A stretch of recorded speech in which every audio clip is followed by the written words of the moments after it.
Hai anak Miss Widi semuanya, selamat datang di kelas IPS tentunya bersama dengan Miss Widi.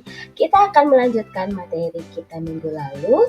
Kali ini kita membahas tentang subtema sumber daya manusia, di mana tujuan pembelajaran kita kali ini adalah peserta didik dapat mendesain upaya untuk meningkatkan kualitas sumber daya manusia di Indonesia. Ada beberapa poin yang akan kita bahas. Yang pertama, kualitas sumber daya manusia Indonesia, dan yang kedua, meningkatkan kualitas sumber daya manusia Indonesia. Nah, kali ini kita bahas yang pertama, bagaimana kualitas sumber daya manusia Indonesia. Nah, ini dia. Kualitas sumber daya manusia di Indonesia memengaruhi terhadap kemajuan sebuah bangsa, di mana faktor utamanya tergantung dari keberhasilan negara tersebut memberikan pendidikan terhadap penduduknya. Kualitas sumber daya manusia dapat dinilai dengan menggunakan kriteria Indeks Pembangunan Manusia atau yang disingkat dengan IPM atau Human Development Index atau disingkat dengan HDI. Nah, Human Development Report atau HDR ya, itu mengelompokkan negara dunia menjadi 4 kelompok. Yang pertama, kelompok negara berperingkat sangat tinggi, Very High Human Development. Itu antara 1 hingga 47.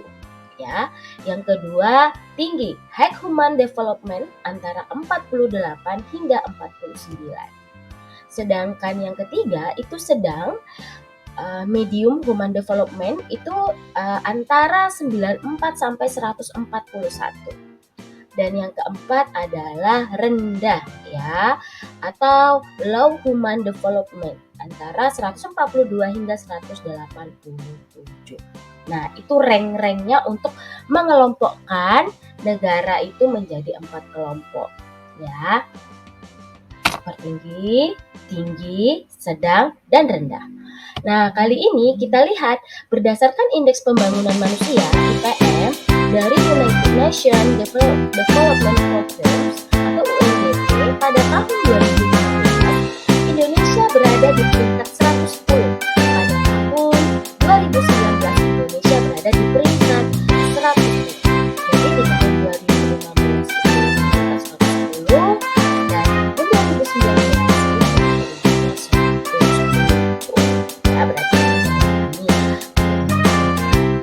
Oke, kita lihat ya. Nah, di sini kita lihat kualitas sumber daya manusia pada saat ini dibarengi juga dengan adanya bonus demografi. Nah, jadi kalian harus tahu dulu nih Kak ya, bonus demografi itu apa? Jadi bonus demografi itu adalah di mana kondisi penduduk berusia produktif lebih besar dibandingkan dengan jumlah penduduk yang berusia tidak produktif. Jadi usia produktif ini adalah usia kerja ya. Di sini usia produktif itu sekitar 15 tahun hingga 64 tahun. Sedangkan usia produktif itu 0 hingga 14 tahun dan 65 tahun.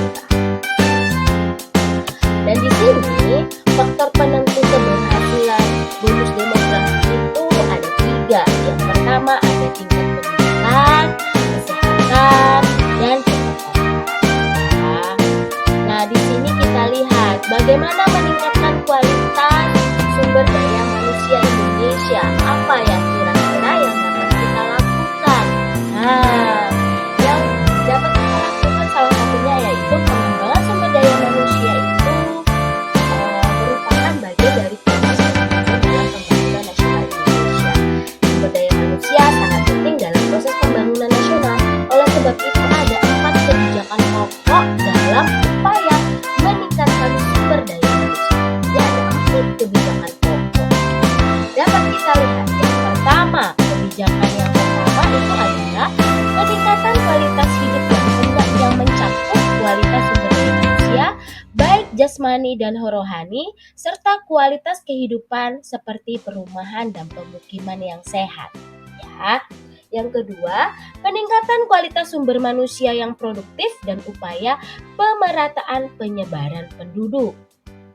Yang ketiga, Peningkatan kualitas sumber daya manusia yang memiliki kemampuan untuk memanfaatkan pengembangan dan menguasai ilmu pengetahuan dan teknologi atau iptek yang berwawasan lingkungan. Dan yang keempat, pengembangan pranata yang mencakup kelembagaan dan peran hukum yang mendukung usaha peningkatan kualitas sumber daya manusia.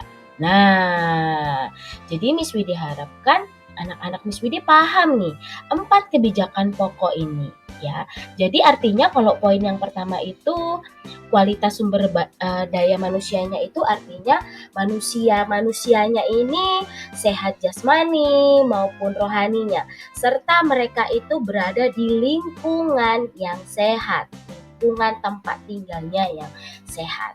Ya, yang kedua, peningkatan kualitas sumber daya manusia produktif itu artinya di sini ada upaya yang dilakukan oleh pemerintah dalam pemerataan penyebaran penduduk. Ya, jadi nggak cuma satu wilayah saja ya. Ketika suatu wilayah itu udah full penduduknya, otomatis di situ nanti akan menimbulkan beberapa hal. Bisa kita lihat salah satu contohnya tingkat kriminalnya pasti akan tinggi. Kenapa? Karena otomatis untuk mencari pekerjaan dengan jumlah penduduk yang banyak itu pesaingnya pastinya akan lebih banyak. Kemudian kawasan-kawasan wilayah ya itu otomatis akan terbatas untuk pemukiman penduduk karena jumlah penduduknya semakin lama bertambah. Alhasil apa? Akan ada nantinya masyarakat-masyarakat yang tinggal di wilayah yang seharusnya tidak mereka tinggali. Salah satu contohnya kalau kita lihat di ibu kota itu di kolong jalan tol ya, terus di pinggiran bantaran sungai.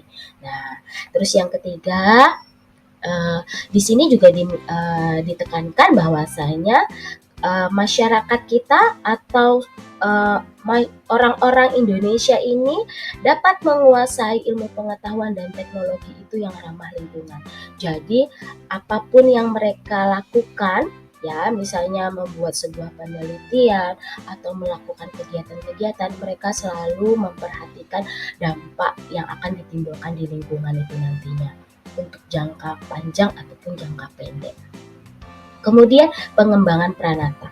Nah, di sini anak Miss Widi harus paham dulu yang dimaksud pranata itu apa. Pranata yang dimaksud di sini itu adalah seperangkat aturan ya, di mana ini yang mengatur ya, yang dilakukan oleh suatu kelembagaan dan peran hukum untuk upaya peningkatan sumber daya manusia.